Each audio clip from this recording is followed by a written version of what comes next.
Hello guys, ituturo ko po yung pag-repair ng electric fan pag mabagal yung ikot. Ito lang po guys, buksan natin.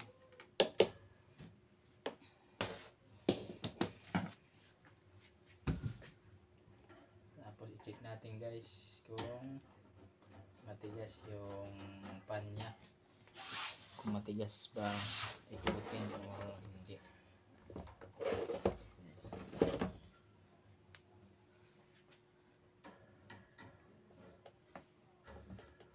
Manood kayo guys kung ano, para kayo matuto, hindi na kayo magpa-repair sa ibang mga technician.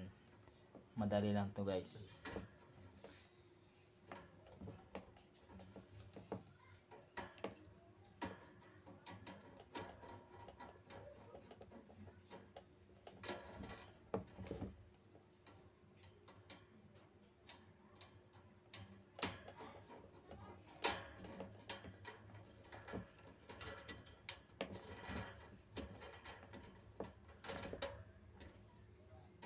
Tanggalin mo natin yung takip.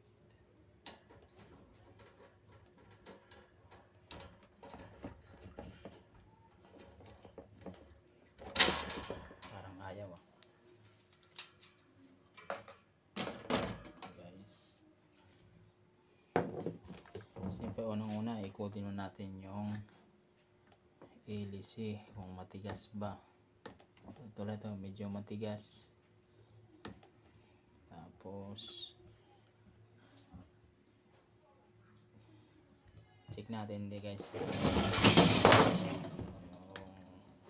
capacitor niya. Ang problema nito, may na umikot guys. Tanggal yung takip nito. Tapos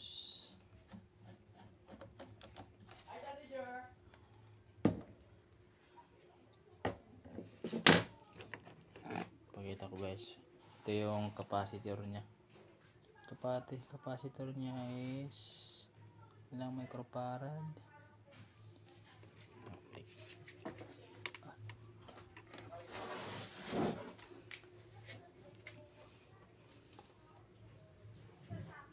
Ito guys,